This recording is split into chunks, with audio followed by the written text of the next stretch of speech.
Pues hola a todos, bienvenidos. Este es un nuevo espacio en el que hablaremos con gente de la casa, muy conocida algunos por vosotros, gente de Urbanitae, pero también con expertos del sector inmobiliario, con inversores, con emprendedores y con mucha gente que nos contará muchas cosas interesantes. En estas charlas me va a acompañar Diego Bestar, CEO de Urbanitae. Buenos días, Diego, ¿qué tal? Buenos días, Gonzalo. Yo ya te he dicho que estoy encantado de hacer estos podcasts contigo porque no voy a prepararme nada. Vengo a charlar. Hoy vamos a charlar con Sergio, pero vengo a charlar con la gente que vas a invitar, que tenemos ya un listado de gente súper interesante. Así que nada, tú guías y yo te hago aquí de wingman, como dicen en Estados Unidos.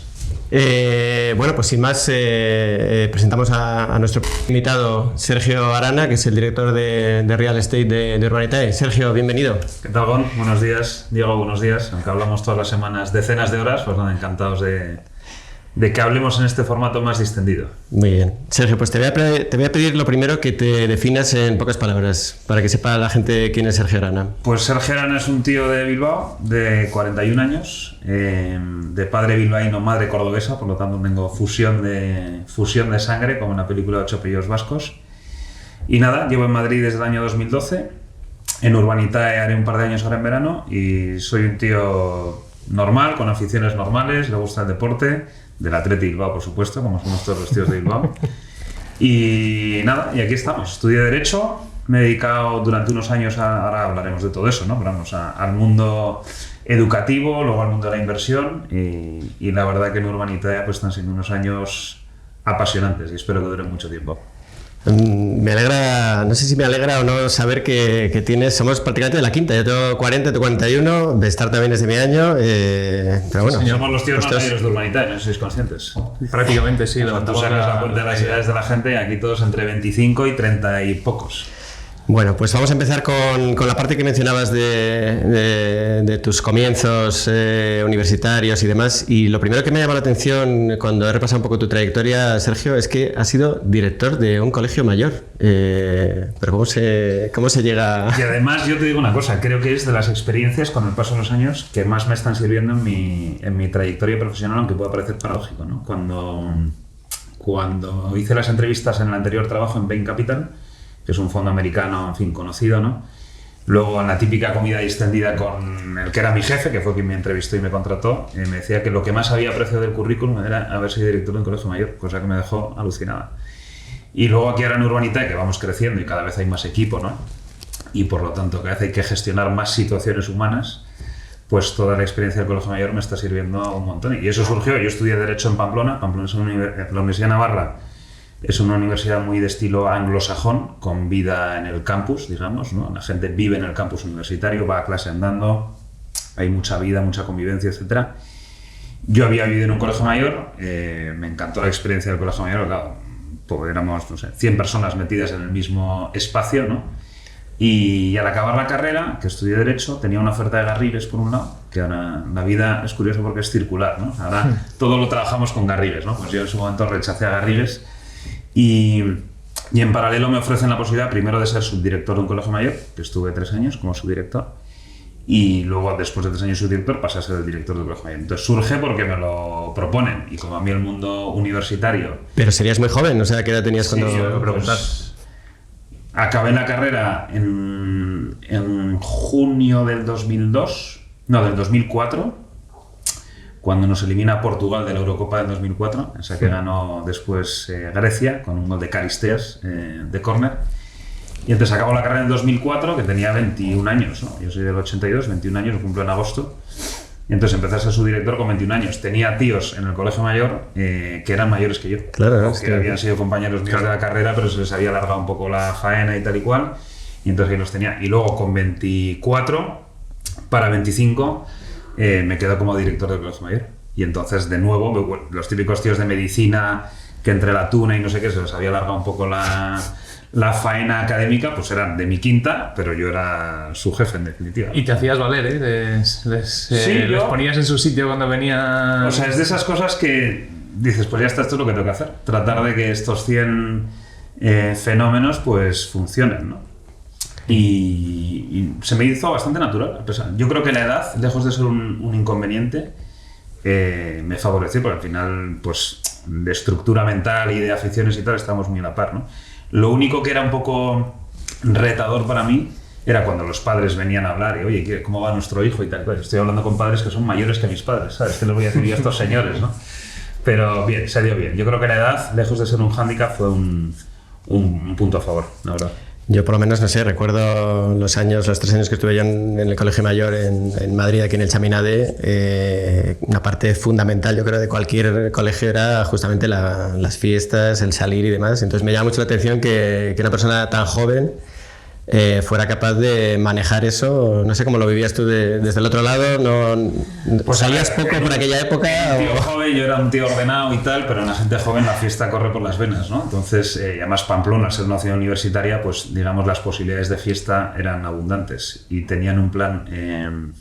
Además de la propia fiesta que tenían en Pamplona, había un autobús que se llamaba el Limobús, que les recogía a todos en Pamplona y se los llevaba a San Sebastián. Entonces ya el autobús era una discoteca flotante, digamos, que caminaba por la autopista, les dejaba en San Sebastián y luego les volvía a traer a la mañana siguiente a Pamplona y tal. Bueno, pero más allá de eso había mucha fiesta universitaria, mucho tal. Entonces, mi manera de gestionarla era... había 2 opciones, o mano dura, y entonces de los 100 tíos que yo tenía viviendo en el Colegio Mayor, pues podía acabar el año con 50, o tratar de aplicar el sentido común, ¿no?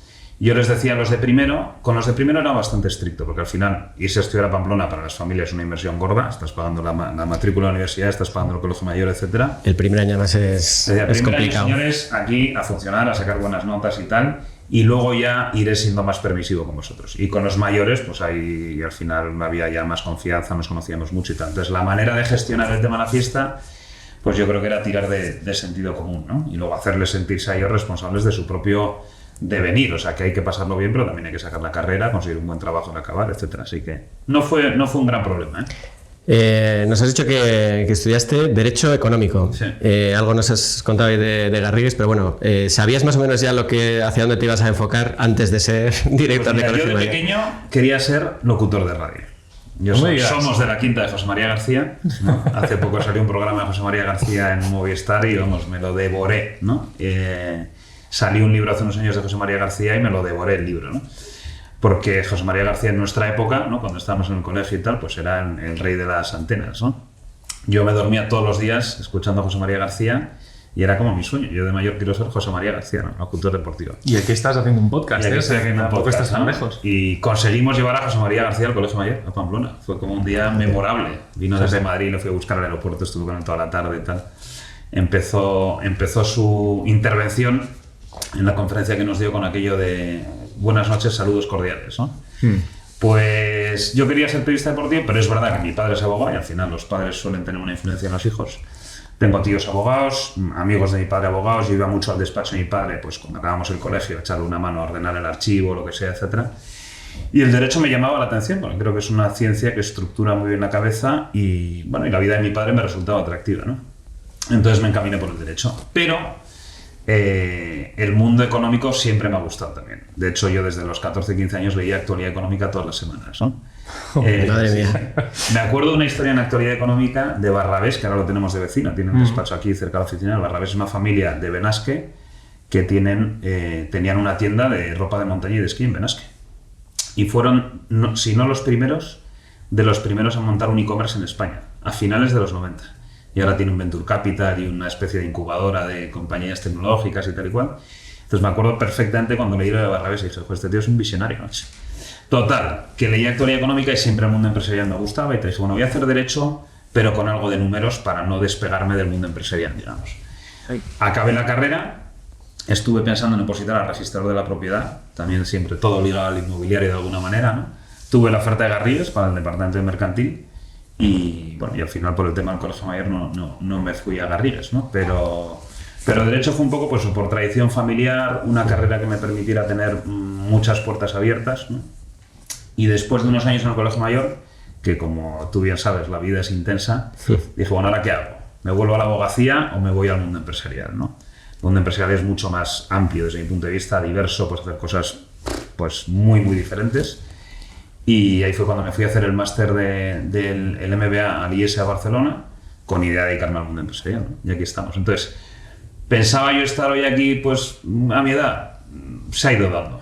se ha ido dando. Siempre ha habido un cierto trasfondo inmobiliario en mi vida, porque también en mi familia había mucha vinculación al negocio inmobiliario, pero no sabía cómo iban a ir dándose las cosas y aquí estamos. Y ahora, igual que te decía antes, que lo de los colegios mayores me ayuda, porque me ayuda mucho, el derecho también. Aquí al final con los promotores estamos todo el día negociando, ¿no? Y hay que tener siempre respaldo jurídico de todo lo que hacemos. Bueno, que no has llegado todavía a cumplir tu sueño. No sé si lo has descartado ya, lo de ponerte en el mundo del show business, lograrlo algún día, pero bueno, quizás si nos va bien en el podcast, en fin, va todo de la mano. Urbanita y estrellato, ¿no? Sí. No, siempre, es verdad que siempre me ha gustado el tema, o sea, la radio, he ido bastante a la radio, ¿no? En otro trabajo en el que estuve hace unos años en Madrid, teníamos una sección en Capital Radio y yo era el que iba todas las semanas a entrevistar a gente de fondos y tal y cual. Aquí en Urbanita, pues siempre que hay ocasión, hablo. O sea, que la vez que te dije, Sergio, vete tú, que a mí no me da tiempo, y esta semana tú fuiste feliz. Encanta, yo se lo digo. Oye, pues tomo nota, porque me encanta la radio, me encanta la tele. Llegué a ganar un concurso que montaba el Corte Inglés de El periódico para papá, se llamaba, era un concurso infantil que montaba el Corte Inglés, que había que hacer un periódico. Y entonces yo me cogí en el colegio a uno de mi clase que escribía muy bien, a otro que dibujaba muy bien, y yo no sé muy bien lo que aportaba. Entonces éramos el trío Calavera y ganamos el Premio Nacional del Corte Inglés un año. Fíjate. Del periódico para papá. O sea que sí, el mundo este del show business me divierte. Y una vez os voy a contar, bueno, en la tele he salido varias veces a raíz de cosas del Atleti Bilbao y tal. O sea, los micrófonos me generan cierto atractivo. Tenemos que preguntar ahora. Un micrófono, como que el cuerpo me lleva hacia el micrófono, ¿no? Pero lo más increíble fue en el verano del 2006, yo creo, que mi padre estuvo a punto de desheredarme porque estaba yo pasando unos días en Mallorca con amigos y tal, y Nadal jugaba la final de Roland Garros. Y entonces fuimos a ver el partido a Manacor. Y montamos tal follón en Manacor, ganó Nadal, fue su segundo Roland Garros. Montamos tal follón que me entrevistó la tele, salía en las noticias de Antena 3 por la noche, la gente llamándome, ¿qué haces en Mallorca?, tal y cual. Y a los pocos días hubo una visita del Papa Benito XVI a Valencia, que había ahí 1,5 millones de personas y tal. Entonces, por una serie de carambolas de un conocido de no sé qué, me vi, no me preguntéis cómo, con un micrófono en mano en el estrado, dirigiendo un show antes de que llegara el Papa. De telonero, fuiste telonero del Papa. Telonero del Papa con 1,5 millones de personas, dirigiendo cánticos y tal y cual, ¿no? O sea que sí, hay algo en mi genética, debe ser la parte andaluza, que me lleva al show business. Bueno, no es comparable, desde luego, con estas experiencias que nos cuentas de estar ante 1 millón de personas, pero bueno, también has encauzado esa vocación de comunicación también con la parte de ser profesor, ¿no? ¿Has estado cuántos? 8, 10 años más o menos de profesor? Pues 2014 a 2022 yo creo, ¿no? Todo surgió también, al final muchas de las cosas igual que estar en Urbanita, o sea, son la vida y una sucesión de carambolas que yo creo que hay que estar preparado para cuando se presentan, ¿no? Pues esto fue a mí el mundo de la docencia, o sea, yo siempre había dado clases particulares en el colegio, a alumnos más pequeños y tal, a los de mi propia clase les explicaba matemáticas y tal, con selectividad, o sea, yo estudié selectividad explicando las asignaturas a la gente, ¿no? Y en la carrera también y tal, en fin, bueno. Total, que cuando empecé a dedicarme al mundo financiero dije, hombre, algo de docencia me gustaría. Y entonces un amigo que trabaja en la Universidad Villanueva, que está aquí en Madrid, me dice, se nos acaba de ir el profesor de finanzas, se va a ir a Estados Unidos, ¿tú te animarías a dar las clases de finanzas? Digo, pues sí, me entrevisté ahí con los responsables y tal, y empecé a dar clases de finanzas, yo creo que fue 2014 hasta el 2022, cuando ya la carga de trabajo, o sea, hacía como imposible, porque las clases parece que no, pero o sea, son de una exigencia con los 5 sentidos brutal, ¿no? Si quieres hacerlo bien, claro. Pero sí, ha sido una experiencia súper gratificante. Entonces ahora ya me voy encontrando por la vida en reuniones, no sé qué, con gente que han sido alumnos míos y tal. Bueno, hemos perfilado ya un poquito al Sergio Arana, periodista, profesor. Nos queda hablar de con lo que me gano el pan, ¿no? ¿Qué? No, eso no interesa. Realmente vamos al tema de ¿qué te pasa a ti con el Atleti de Bilbao, Sergio, y el deporte? Pues mira, ¿Qué parte ocupa el Atleti en tu vida? Importante. Yo pensaba que el Atleti ya cada vez me importaba menos, ¿no? Los años te van dando pozo, digamos. Sí. Pero luego la realidad es que me veo viendo un partido y me pongo nervioso. Pues esto es como cuando estás en el colegio y el equipo de fútbol de tu clase juega contra los mayores, ¿no? O sea, es como un sentimiento de los nuestros a combatir contra el mundo, ¿no? O cuando tu colegio juega contra otro colegio mejor Bueno. animas a los de tu colegio, ¿no? A muerte. Por supuesto. Eso es terrible. Mayor, ¿no? Sí. Pues en Bilbao, como solo jugamos con gente criada o formada allí, pues es un poco la misma sensación. Decir, oye, los nuestros a competir contra el mundo, ¿no? Y genera un sentimiento de pertenencia bestial. Yo lo que me pasa es que mi abuelo había sido socio del Atleti toda la vida. Mi padre no le gusta el fútbol, pero el siguiente hermano de mi padre también ha sido socio del Atleti toda la vida. Entonces, desde pequeñitos, pues eso lo respiras en casa, lo respiras en el colegio, lo respiras por la calle y tal. Y entonces ya está, es algo que te diría que no es optativo. O sea, yo soy del Atleti pues por haber nacido donde he nacido, ¿no? Y lo que me pasa es que nos divierte mucho. Además, es verdad que llevamos unos años buenos. ¿Y tú vas mucho al estadio? Poco. O sea, tenemos los carnets porque es casi una tradición familiar, ¿no? Y son unos carnets pues, que usan mis hermanos, mi cuñado, mi sobrino. A mi sobrino, que ahora tiene 5 años, cuando nació le dije a mi hermana, le voy a hacer socio en atletismo. Y le hice socio en atletismo. Pero mi cuñado es madridista. Entonces tenemos un problema porque mi sobrino, aún viviendo en Bilbao, es del Madrid. Además ya te lo dice el tío. Y entonces lo puedo entender, voy poco, la verdad, porque salvo que coincida con algún viaje y tal, voy poco. Pero vamos, se usan bastante y si no, amigos te los piden, tal. O sea que... ¿Y has hecho también algo relacionado con el management deportivo? Sí, eso fue... El deporte me ha gustado siempre mucho. Y siempre me ha gustado como estar cerca de los protagonistas del deporte, ¿no? Cuando, esto que te contaba antes de José María García, cuando en el año 98, ¿os acordaréis? Bueno, Diego era muy futbolero, ahora no sé si... Yo era mucho. Pero... vivo más tranquilo desde que me lo quité, sí, ¿no? pero también era muy futbolero. Pues en el año 98 os acordaréis que el seleccionador español era Clemente. Sí. Clemente había dirigido a España en el Mundial del 94, que nos elimina Italia, y en la Eurocopa del 96, que nos elimina Inglaterra en penaltis, y en el Mundial del 98 que caímos en la fase de grupos, ¿no? Entonces, a la vuelta de Francia, que es donde había sido el Mundial, hubo un memorable programa en Super García, la entrevista a García a Clemente, y el programa de García, que era de 12 a 1:30 de la noche, pues ese día fue de 12 a 2, y todo el programa fue una entrevista de García y Clemente, una conversación, como estamos hablando aquí. Entonces García le insistía a Clemente en que tenía que renunciar y Clemente se negaba a renunciar. Bueno, al día siguiente a Clemente comunica que ni dimite ni le echan, sino que se le ha pactado con Villar que se va de la selección. Y entonces yo busqué el número de Clemente en las páginas blancas en aquella época, ¿no? Porque no había móviles, no había nada, eran los teléfonos fijos de las casas y todos teníamos en casa ¿no? Y le llamé a Clemente a casa. Y me cogió y estuvimos hablando para darle las gracias por lo que había hecho por la selección y tal y cual. Desde entonces tengo un gusanillo que me gusta estar cerca del protagonista, ¿no?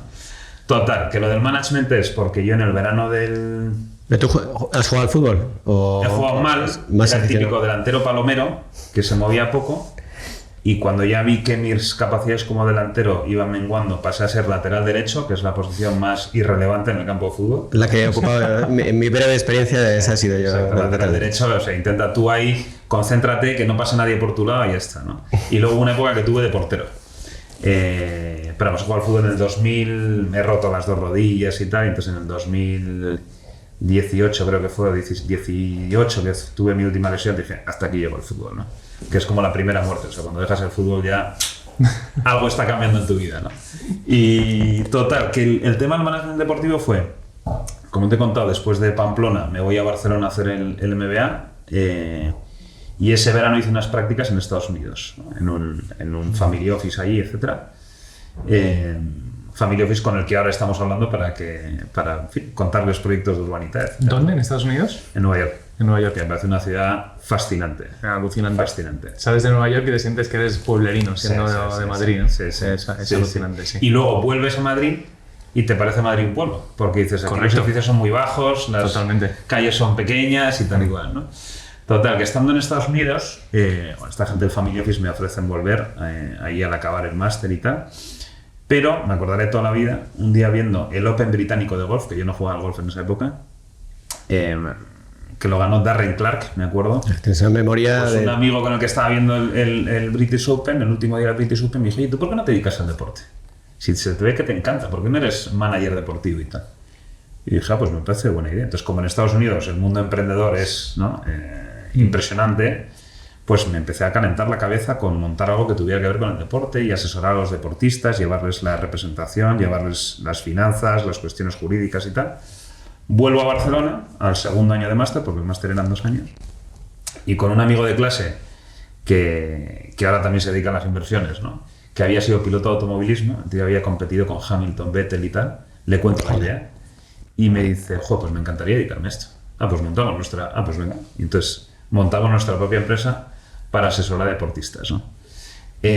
Todo sobre el papel es muy bonito, pero luego cuando ya entras en relación con los deportistas, claro, muchos están asesorados por su familia, lo único que quieren es, lo que les preocupa en ese momento es seguir rindiendo, tener un mejor contrato, tener más patrocinadores y tal. Entonces, estuvimos un par de años dedicándonos a eso, llevamos a unos cuantos futbolistas, llevamos a una triatleta de Bilbao, a un golfista español, hicimos algunos proyectos de consultoría deportiva y tal y cual. Estuvimos un par de años bastante entretenidos, la verdad, pero no llegamos a ese punto de despegue necesario para ya dedicarnos full time a eso, ¿no? Lo más increíble que me pasó, y tú me cortas cuando quieras, porque si no yo te voy empalmando anécdotas y tal, lo más increíble que me pasó en la época del management deportivo fue Juan Malillo. Esto no salió ni en el periódico y lo voy a contar aquí en primicia, pero vamos, depende de lo viral que se haga esto, ¿no? Una exclusiva. Sí, porque no salió en la prensa la operación, ¿no? Juan Malillo, la persona que más nos ayuda a nosotros fue Adolfo Aldana. Cuando iniciamos y nos presentó muchísima gente y tal. Adolfo Aldana había sido, fue jugador del Madrid en la Quinta del Buitre y luego estuvo en el Superdeport en la época de Arsène Iglesias y tal, ¿no? Un tío cordialísimo, buenísima gente y tal. Entonces Adolfo nos puso en contacto con mucha gente y uno de ellos era Juan Malillo, entrenador vasco, que fue el entrenador más joven en ascender a primera división con el Salamanca. Bueno, había tenido un periplo por varios equipos y en aquella época estaba sin trabajo, estaba en casa. Entonces le llamé un día a Juan Malillo, me ha pasado Adolfo tu número, tal, podemos ir a verte, tal y cual. Sí. Fuimos a su casa a verle y estaba el tío en ese momento en casa visualizando partidos del Mundial del año 50, si no recuerdo mal. Entonces tenía un cuaderno, madre mía, donde dibujaba todas las alineaciones y hacía anotaciones de los movimientos de los jugadores y tal y cual. Increíble. Lillo, como sabéis, tiene mucha relación con Guardiola. De hecho, ahora es su segundo entrenador en el Manchester City, ¿no? No sabía. Y cuando Guardiola deja el Barça, se fue a jugar al Dorados de Sinaloa en México porque Lillo entrenaba allí. O sea, él se conocen a raíz de un partido Oviedo-Barça y tal y cual, empiezan a tener relación y es verdad que tú ves cómo juega el Oviedo de Lillo en los años 90 y es la misma manera de jugar del Barça de la época de Guardiola. Increíble, pero cierto, ¿no? Tan es así que ahora Lillo está con Guardiola en el City. Bueno, total, vamos a verle a Lillo, no sé qué, pasamos toda la mañana con él. Cuando arrancas un negocio lo que suele pasar es que tienes tiempo, ¿no? O sea, que tienes que dedicar tiempo a ir entablando relaciones y tal y cual en los arranques. Luego cuando las cosas van bien como aquí, el problema es el contrario, que no tienes tiempo, ¿no? Tienes que hacer reuniones hipereficientes y tal. Total, que Lillo dice, bueno, yo si me conseguís un club en el que entrenar, hago la operación con vosotros, cobréis vuestra comisión y tal y cual, y ya está. Vale. Me llama un tipo, abogado, casado con una húngara, y me dice, el Videoton, que a lo mejor los más viejos del lugar se acuerdan del Videoton, jugó la final de la UEFA contra el Madrid en el año 85. El Videoton es un equipo que está muy cerca de Budapest. El Videoton busca entrenador. ¿Tienes a alguien? No, sí. Tengo a Juan Malillo. El mejor. El padre ideológico de Guardiola, un tío con una trayectoria en España amplísima y tal y cual. Pues nos interesa. Y nos mandan una oferta. Esto parece que habíamos empezado con la empresa 3 meses antes. Esto vamos a ir como un tiro, tú. ¿Esto en qué año es? Año 2012. Finales del 12. La negociación arranca en enero del 13. Me acuerdo que yo estaba jugando un día al tenis un viernes, un frío de la pera y tal, y no hacían más que entrarme correos electrónicos del Videoton y de no sé qué, y Lillo llamándome y tal y cual, ¿no? Total, que el viernes nos llega la oferta y el lunes, un lunes de enero, volamos Lillo, su segundo entrenador y yo a Budapest. Y entonces allí nos viene a recibir... El calorcito de Budapest. Frío, nos matamos camino al estadio. Tú. Nos viene a recibir el presidente honorífico del Videoton, perdón. Vamos a ver el estadio del Videoton, que era nuevo. Vamos a ver la ciudad de entrenamiento. Nos reunimos con el presidente del principal sponsor del Videoton, que era pues como si aquí en España fuera Repsol. O sea, llegas a España y te reúnes con Urbanitae, ¿no? Llegará ese momento. Y luego cenamos con el dueño del Videoton. Y a la cena aparece el que hoy es el presidente de Hungría, que también lo era en ese momento, que es Viktor Orbán, un personaje controvertido. Sí. Pues se sentó a cenar como estamos cenando aquí. empezó a preguntarle a Lillo cosas de fútbol y tal y cual, porque él había sido accionista en origen del Videoton. Al final el fichaje no salió porque no hubo entendimiento económico, pero fue una experiencia brutal. Y luego yo estuve mirando en la prensa y no ha salido lo de Lillo en ningún... Pues nosotros no quisimos contar nada, él tampoco. Pero fue una pena. Yo creo que llega a salir ese fichaje y a lo mejor seguiría dedicándome a cosas de deporte. Fíjate. Sí. Bueno, si llego a saber que iban a salir Víctor Orbán, Juan Malillo, esto es una cosa que tendría que haber preparado, tendría que haber hecho otro programa. Pero bueno, Sergio, por seguir un poco y cerrar, no sé si cerrar esta vertiente deportiva, tienes también otro proyecto que seguramente la gente pues no conocerá, que es el Jai Enea, que también tiene una relación, ¿no? con el Atleti, con Aduriz, puede ser. Ahí sí, es que, ¿cómo surge esto? ¿Por qué? ¿Qué es esta parte de Arana? Pues cuando yo me vengo a Madrid en el 2012, de repente empiezo a ver que hay mucha gente de Bilbao en Madrid, porque es verdad, hay mucho vasco y particularmente mucho vizcaíno bilbaíno en Madrid, ¿no? Y entonces, bueno, en aquella época teníamos algún partido importante, el Atleti. Y en el año 2015 con dos amigos de Bilbao de toda la vida, vamos a ver la semifinal de Copa del Rey contra el Español, me parece que era, en Cornellá. Quedamos a verlo, vamos a un bar en la calle Ponzano, pero vemos el partido de pie, una tele enana, un tío al lado de Bilbao, nos damos serga todo el partido. O sea, como experiencia como mala, ¿no? No es la manera en la que te apetece ver un partido importante. Ganamos 0-2. Con goles de Aduriz precisamente y de Cheita, y jugamos la final de Copa ese año contra el Barça en el Camp Nou, que fue una final bastante controvertida, que perdimos 3-1 con gol de Williams, y yo estuve ahí en el Camp Nou y fue lamentable, o sea, no tuvimos ni media oportunidad, ¿no? Una pena, porque luego Aduriz con el paso del tiempo nos decía que si esa final se llega a jugar en campo neutral hubiéramos tenido opciones, ¿no? A pesar de que estaba Messi, Luis Suárez, Neymar y tal, pero el Atleti es verdad que está bien en eso. ¿Por eso juegan en el Camp Nou? Si no... Porque había que buscar un estadio con una capacidad mínima, no sé si era de 60.000 espectadores, y la federación decidió que fuese en el Camp Nou, lo cual fue un despropósito, porque claro, es que el Barça jugaba en casa, aunque la mitad de la grada fuera del Atleti o 3/4 partes, pero bueno, total, que ese verano, el verano del 15, se juega la Supercopa de España entre el Barça, campeón de Liga y Copa, y el Atleti Bilbao, subcampeón de Copa. En San Mamés ganamos 4-0, con hat-trick de Aduriz. Y otro gol de Mikel San José del medio del campo, que para los fanáticos del fútbol recomiendo verlo porque es un misil tierra-aire brutal, ¿no? Sí. Y en el Camp Nou, que estábamos todos muertos de miedo, empatamos a 1 con gol de Aduriz. Entonces, a la vuelta de las vacaciones de verano y tal, hablando con estos dos amigos de oye, ¿por qué en vez de... O sea, como el Atleti tiene buena pinta, ¿por qué en vez de ir viendo los partidos por ahí, por qué no montamos nosotros algo? Entonces fundamos lo que se llama la Peña Somos Diferentes, ¿no? Que la Peña es la manera en la que grupos de aficionados pueden vincularse a su club, ¿no? Y hay una serie de derechos y obligaciones que vinculan a las dos partes y tal. Y entonces, pues ya metidos en el ajo, dijimos, vamos a liar a Aduriz para que Aduriz sea el padrino de la Peña, ¿no? Queríamos que se llamara Peña Aritz Aduriz. El tío acaba de marcar 4 goles al Barça, y esa Supercopa que habíamos ganado al Barça era el primer título en 31 años, ¿no? Desde el año 84 hasta el 2015, 31 años sin tocar metal, ¿no? Le escribo a un periodista amigo que trabajaba en el Marca y le digo, ¿me puedes pasar el contacto a Aduriz y tal? Y me dice, sí, te lo paso, pero no digas que te lo he mandado yo y tal. Hablo con otro conocido de Bilbao. Pues la página blanca. Ya no había páginas blancas, no aplicaba. Y entonces hablo con otro amigo, conocido de Bilbao, que era amigo de Aduriz, y le digo, oye, ¿tú me podrías echar una mano a acceder a Aduriz porque le queremos contar esto y tal y cual? El tío habla con él. Y un buen día le escribo a Aduriz, en el mes de septiembre o así del 15, le mando un WhatsApp. Le digo, Aritz, soy Sergio Arana, no sé qué, tal. Y para mi sorpresa el tío va y me contesta.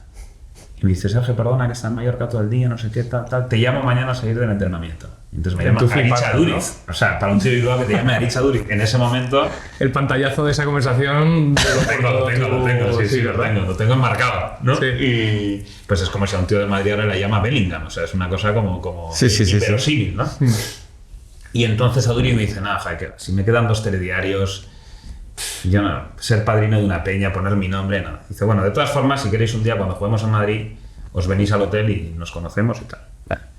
Entonces yo ahí dije, cosa que intento aplicar en otros campos de la vida, o sea, morder y no soltar. O sea, cuando intentas algo y ves que has cogido tal, hay que seguir hasta el final. Y entonces, efectivamente, viene el Atleti a jugar a Madrid contra el Getafe y nos cita Duriz en el hotel Mirasierra Suites. Vamos allí 3 o 4, estuvimos 1 hora hablando con él y dice, y es que me queda poco tiempo. Luego estuvo 4 años más jugando, llegó a jugar una Eurocopa y todo, ¿no?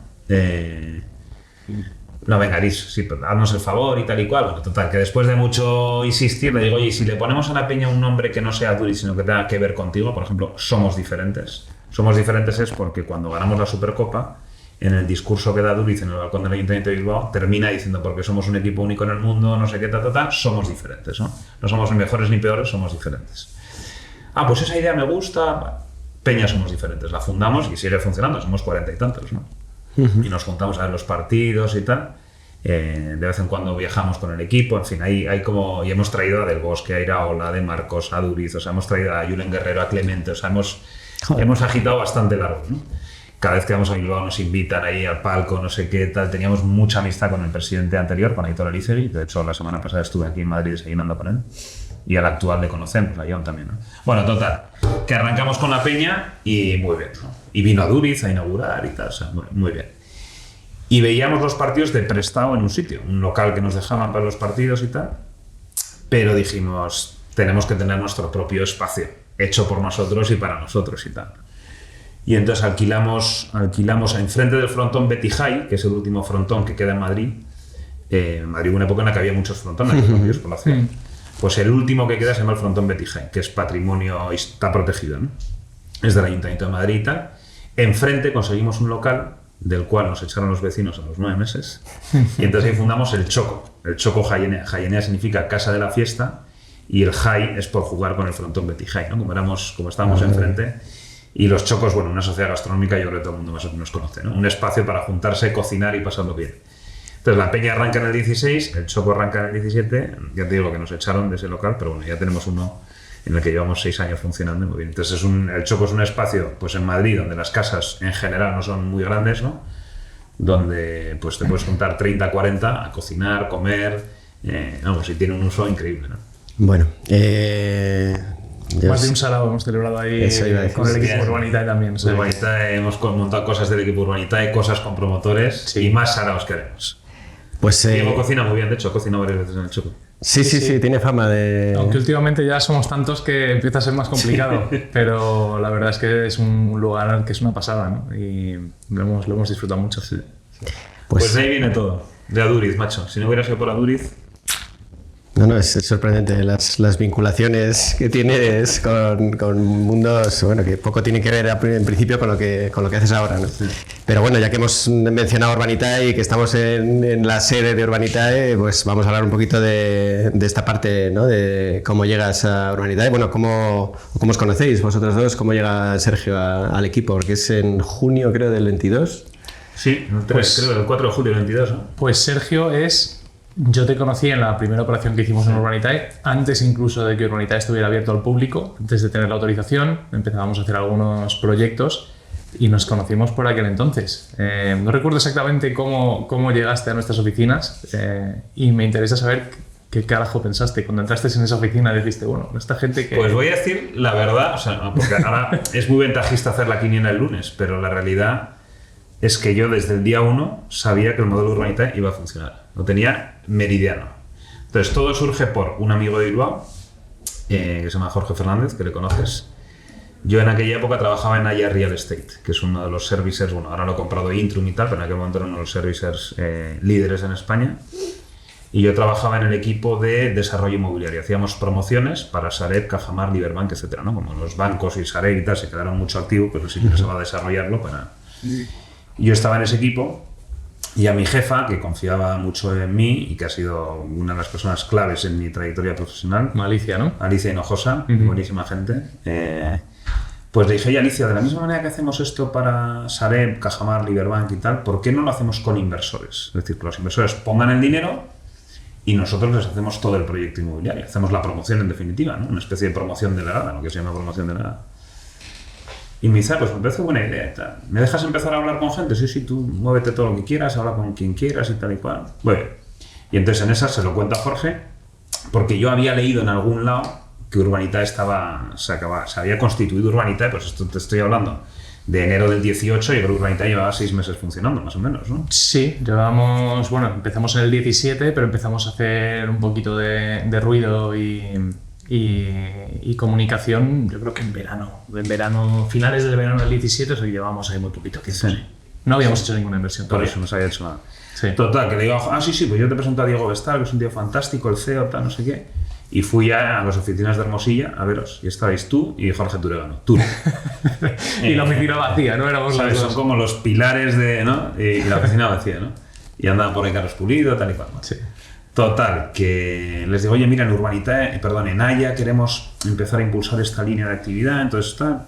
Pues muy interesante. Entonces empecé a presentarles operaciones de suelos que Haya gestionaba y tal. Y en ese momento, con un compañero mío de la carrera, promotor en Valladolid, Cavidel, que ahora hemos hecho 3 proyectos con ellos, le cuento a Mario Villa, que es muy amigo, como digo, ¿no? Toda esta, digamos, idea mía que había conocido Urbanitae, no sé qué, tal, y Mario me dice, pues me interesa.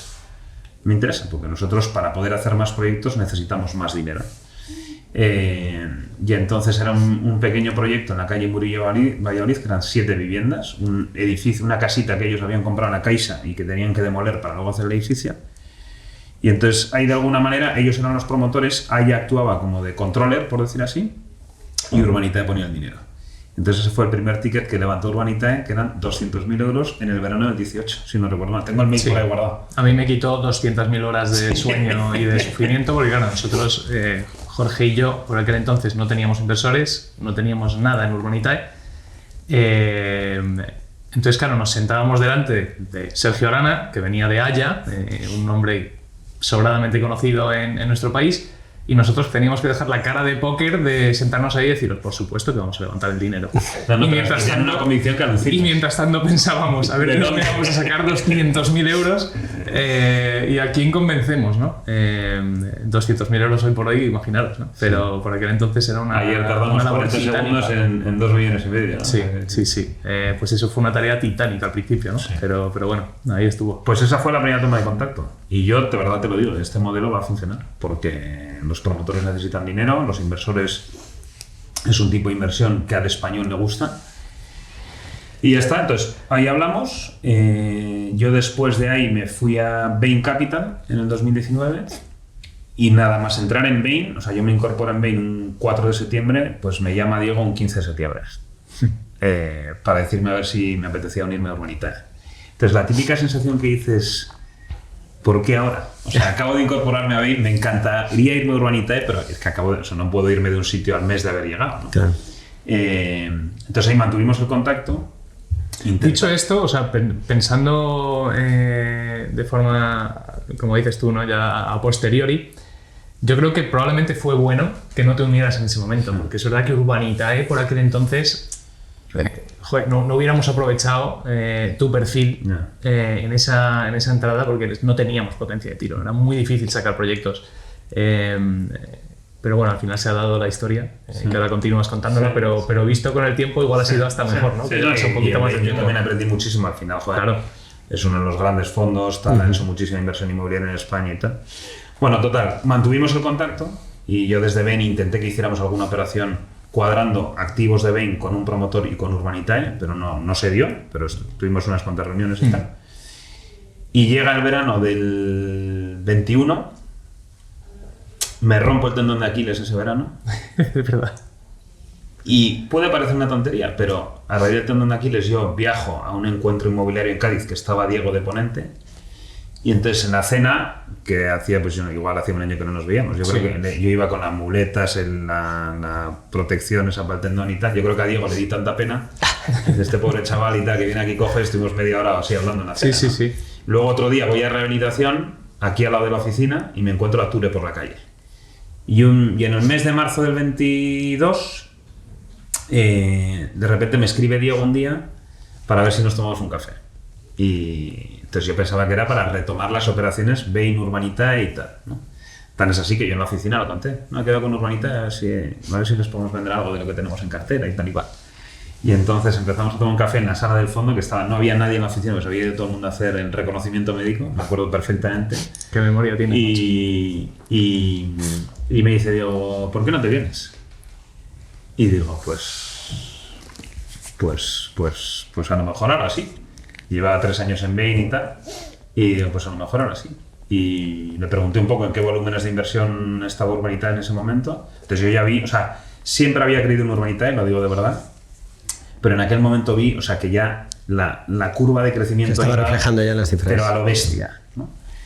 Y el problema fue que en Bain tenía 3 meses de preaviso, entonces estuve 3 meses ahí, ¿sabes? Con ganas de venir aquí y tal, intentaba venir a los comités, pero me ponían una reunión allí, pero tal.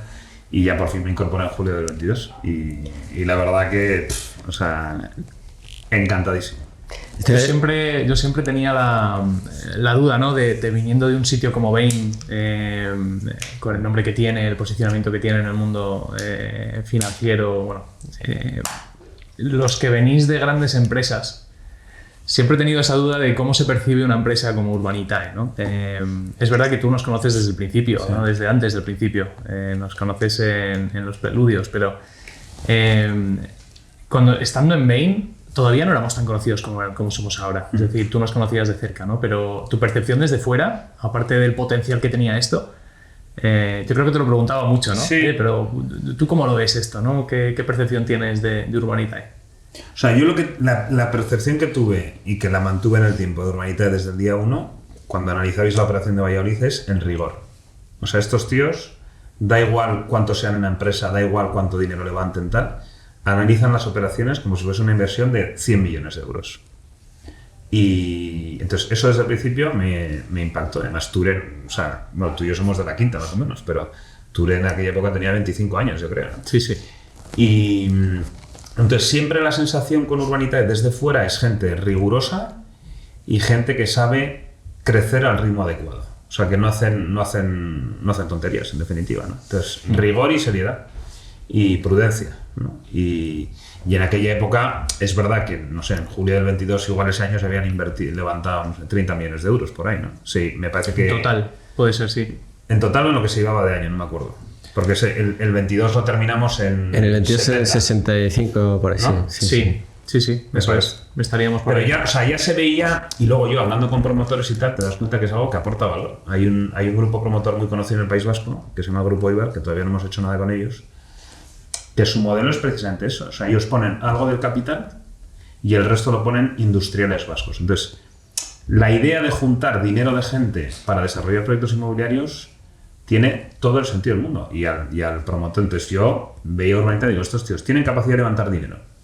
Y lo que ofrecen para los promotores tiene todo el sentido del mundo. Por lo tanto, esto va a crecer todo lo que nosotros seamos capaces de hacer que crezca, porque la idea es imbatible. Entonces, esa era la percepción, sinceramente. Y una cosa, ahora que hablas de los promotores y que tiene todo el sentido del mundo, algo que a mí me preguntan también, y yo creo que la gente siempre al final le entra la duda, ¿no? Y es ¿por qué está Urbanitae? ¿Por qué los promotores pues no van al banco o se financian con el banco? O sea, ¿por qué hacemos falta nosotros? ¿Y qué es lo que hace que confíen en nosotros? Pues lo dije el otro día, yo creo, en el evento que tuvimos, ¿no? En el Partners Day, ¿no? Que hemos recientemente organizado.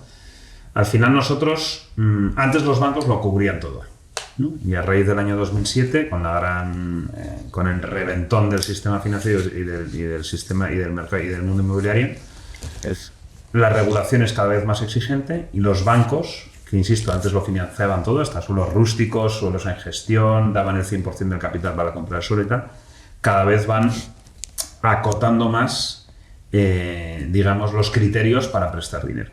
Entonces ahí se abre un mundo gigantesco para todos los demás, para los inversores privados, para los family offices, para los fondos alternativos, etc. Entonces, yo creo que nosotros, en el lado del equity, que es como arranca Urbanitae y lo que más ha hecho hasta la fecha, ¿no? En el lado del equity, lo que hacemos es hacernos socios del promotor con todo el riesgo que eso conlleva para comprar el suelo, porque el banco no les va a poner dinero para comprar el suelo. Entonces, un promotor pequeño, sus fondos propios son limitados y si quiere crecer como compañía necesita más dinero. Entonces, ahí el engranaje con Urbanitae es perfecto, porque ellos siguen gestionando, ganan sus honorarios de gestión, de éxito, etc. Entonces, ayudamos a que se multiplique el negocio del promotor, ¿no?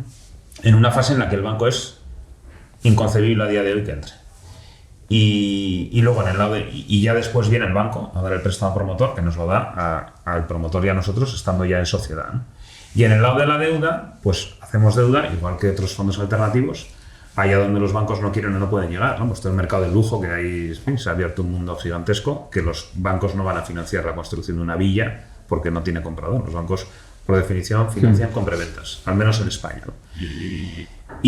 O préstamos puente para comprar el suelo. Entonces, no venimos a quitar negocio al banco, sino que al revés, somos totalmente complementarios y nos necesitamos. Y de hecho, se está dando un movimiento en los últimos meses, diría, que los bancos nos vienen a buscar a nosotros para que reforcemos el capital de proyectos que a los bancos les gustan, con promotores en los que los bancos confían. Eso sí iba a decir que te iba a preguntar por la relación con los bancos y pensando en eso justamente, ¿no? Que ahora quizás pues ya somos un player importante, pero cuando Urbanitae arrancaba los primeros años, esto quizás sea una pregunta más para ti, Diego. Imagino que los bancos preguntarían, ¿y vosotros quiénes sois? ¿A qué os dedicáis? ¿Y por qué tengo yo que fiarme de que vayáis a cumplir, ¿no? Vuestra parte? Pues mira, te diría que al principio no era un problema. Al final los bancos lo que veían era una sociedad capitalizada con fondos de distintas fuentes.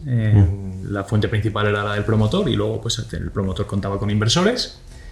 Y el banco empieza a darse cuenta de que existe Urbanitae, yo creo que ya cuando empezamos a ganar algo de volumen, porque le empezaba a llegar varios proyectos de promotores con los que habían trabajado toda la vida en el banco y decían, oye, este proyecto, esta base de inversores es distinta, ¿no? Y yo creo que probablemente fue el Banco Santander, con el que tenemos una excelente relación, el que primero dijo, oye, me quiero sentar con vosotros. Y que me expliquéis lo que estáis haciendo y montar un poco un protocolo de actuación dentro del banco para funcionar con Urbanitae, ¿no? Y luego pues tenemos una excelente relación con prácticamente todos los bancos.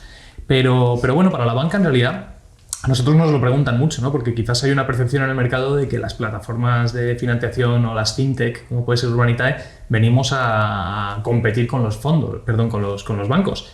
Y es más bien todo lo contrario. O sea, nosotros somos tremendamente complementarios y creo que además tenemos una relación simbiótica muy, muy positiva, ¿no? Así que, al final la banca tiene unos criterios muy marcados que tiene que seguir y hace bien, y es el mejor capital. Es decir, nosotros mismos desde el equity, que es la mayoría de los proyectos que hemos hecho en nuestra historia, nuestra mejor vía de financiación es la banca. Es la más barata, la más segura, etcétera, ¿no? Pero bueno, hay tramos, como ha dicho Sergio, en los que la banca no entra y tenemos que estar. Y os quería preguntar también, ¿cómo veis el sector? Porque llevamos varios años pues nosotros hacemos sobre todo en Urbanitae promociones de vivienda de obra nueva y los precios, pues, sobre todo lo digo para alguien de fuera, ¿no? Pues ve que siguen subiendo.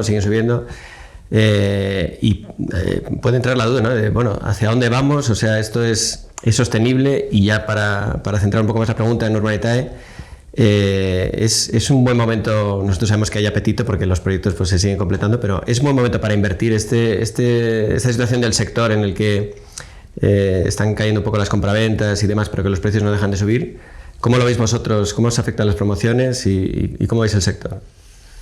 A ver, el sector, o sea, yo creo, lo decimos siempre que vamos a la tele o a la radio, pero el sector tiene muchos subsectores, ¿no? Yo creo que es la primera consideración. Y no es lo mismo el mundo residencial de ciudades medianas que el mundo de la Costa del Sol o el mundo hotelero. Entonces hay muchísimas clases de activos en las que invertir y depende mucho, pues, el tamaño de la inversión, la tipología, la geografía, todo eso afecta.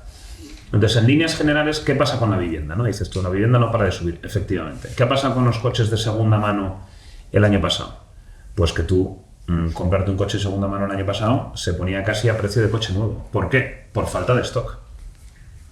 Digamos, la demanda de coches sigue más o menos estable, pero si hay poco producto que comprar, pues el precio sube. O sea, clase de economía 1.0, ¿no? Ley de la oferta y la demanda.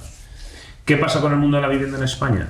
Pues que se hacen 80.000 viviendas al año, redondeando, y la demanda latente por creación de nuevos hogares, gente que viene a vivir a España, gente que quiere tener una segunda residencia, o mucho europeo que quiere tener una casa en España para estar 6 meses, etcétera, pues la demanda está en el entorno, en fin, cada experto da un número, pero pongamos 120.000, pues ahí hay una escasez de 40.000 viviendas. ¿Qué pasa con los precios? Que suben. A lo mejor no suben en un pueblo, no lo sé, ¿no? En un pueblo de 100 habitantes, pues ahí a lo mejor no sube el precio de vivienda, pero en sitios como Madrid o las grandes capitales, esa es la causa, digamos, de la subida del precio de la vivienda. Más demanda que oferta. ¿Cómo se genera más oferta? Pues por un lado, con promotores con más dinero, y ahí creo que nuestro modelo tiene una validez brutal, y luego con más suelo. Hace falta más suelo para que sobre ese suelo se pueda promover vivienda. ¿Qué pasa? Que el proceso de fabricación del suelo, hasta que llega un trozo de suelo en el que se puede hacer un edificio, pasan muchos años, desde que ese suelo el ayuntamiento declara que es un suelo urbanizable, es decir, en el que se puede hacer un desarrollo urbano, hasta que se pueden poner ladrillos, pasa muchísimo tiempo de tramitación, ahí la administración consume muchísimo tiempo, y de inversión de dinero, que a veces es un dinero más a largo plazo, por lo tanto el inversor es más miedoso ante ese tipo de inversión. Entonces, solución, más dinero en manos de promotores y más suelo. Con eso, entiendo yo, además de poner más vivienda, digamos, asequible en carga, todas estas medidas ahora que se están dando, ¿no?, de avalar, digamos, a los jóvenes para que puedan dar esa primera entrada para la vivienda. Claro, venimos de una época en la que los bancos daban hipotecas del 110%, con lo cual cualquier persona podía comprarse una vivienda y decir, bueno, ya la iré pagando, ¿no? Y si no, ya la venderé y con eso ya salgo de la hipoteca. Entonces, ahora que el sector financiero creo que hacen las cosas con muchísima más prudencia, pues también comprar una casa es más exigente para el comprador. Entonces, toda esa conjunción de factores hace que el precio de la vivienda suba. Como desde el lado inversor, pues nosotros lo que vemos, a ver, nosotros tenemos ahora mismo 2.500 viviendas en construcción, ¿no? De las 80.000 que se hacen en España, pues somos un porcentaje pequeñito del mercado. Es verdad que nosotros somos muy, digamos, tenemos la capacidad de buscar cosas, pues muchas veces bajo el radar, que a lo mejor no atraen el interés de los grandes fondos o de las grandes promotoras. Entonces, invertir con nosotros creo que da acceso a oportunidades muy off-market, si se puede decir así, ¿no? Y además de todo el mundo residencial, que la gente dice, ¿cómo se puede ganar tanto? Es que es lo que da el mundo residencial. O sea, cualquier negocio tiene que tener un margen para seguir funcionando, ¿no? Pues el mundo de la promoción da un margen donde si tú vendes una casa por 100, el promotor está ganando 15. Si luego a eso le metes la deuda, se multiplica el retorno, ¿no? Entonces creo que hay muchísimas oportunidades de inversión, sobre todo en esa franja del mercado en el que estamos nosotros, y no solo en residencial, sino en otro tipo de activo, ¿no? El tema del turismo. España es el segundo destino turístico mundial. Eso te iba a decir, porque... Entonces ahí se están generando oportunidades de inversión de manera constante, ¿no? Diego siempre dice que Urbanitae al final es una plataforma oportunista en el sentido de que si los números cuadran y la combinación de riesgo y de rentabilidad tiene sentido, pues no hay por qué limitarse a la promoción de viviendas, ¿no? 100%. Y quería preguntaros por dos tipos de activo que están teniendo bastante empuje ahora, que son residencias de estudiantes y hoteles, que están recuperando quizá el terreno perdido en los años de la pandemia y demás. ¿Tiene sentido en un modelo por ticket y por... bueno, en general, ¿tendría encaje en un modelo de crowdfunding, en Urbanitae más concretamente? ¿Habéis valorado oportunidades de este tipo? De hecho, ahora estamos estudiando la adquisición de un hotel en Oporto, precisamente.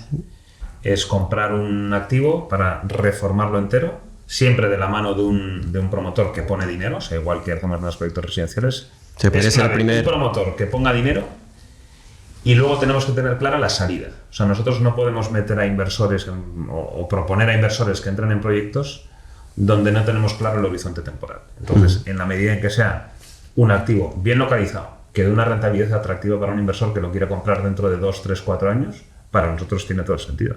Sí. Por sumar a lo que ha dicho Sergio, estamos viendo el hotel y estamos viendo una residencia de estudiantes también en Málaga. En Málaga, correcto. Así que sí, a ver, nosotros somos absolutamente agnósticos. A mí me dicen, pero vosotros invertís en tal. Nosotros invertimos en todo lo que tenga sentido, que sea inmobiliario, obviamente. Y esto es un punto que tenemos nosotros de ventaja versus muchos fondos de inversión que hay por ahí, ¿no? Un fondo de inversión, para los que conozcan cómo se monta un fondo, tú al final tienes una tesis de inversión, le planteas esa tesis de inversión a mucha gente, muchos ricos, y todos pues dicen, venga, pues yo aporto tanto, yo aporto cuánto, y hacen casi un crowdfunding dentro de un fondo de X millones de euros. Pero esa tesis de inversión tienes que cumplirla hasta el final del fondo, es decir, tú tienes que hacer el deployment, invertir ese capital levantado, y puede darse el caso que estés en el segundo o tercer año de inversión y que la tesis de inversión ya no tenga sentido. Entonces se encuentran con un problema, ¿no? Nosotros tenemos comités de inversión todos los lunes, cada semana, y en esos comités vamos tomando decisiones según vemos el mercado, y podemos pasar de hacer, por ejemplo, todo equity, como hacíamos en el 22, a hacer 50% de equity y 50% de deuda, por ejemplo, empezar a invertir en lujo, que es algo que propuso Sergio ya, yo creo que hacia finales del 22, dijo, el año que viene tenemos que hacer Urbanitae Prime, creo, que a ti te encanta ponerle nombres a todo, ¿no? Al final no salió el nombre adelante, pero sí ha salido el modelo de negocio y nos está funcionando muy bien, ¿no? Al final tenemos una flexibilidad de toma de decisiones de inversión que pocas entidades en el mundo de la inversión inmobiliaria tienen. Bueno, y por ir concluyendo, que desde luego me queda claro que podríamos seguir hablando, sobre todo contigo, Sergio, horas y horas.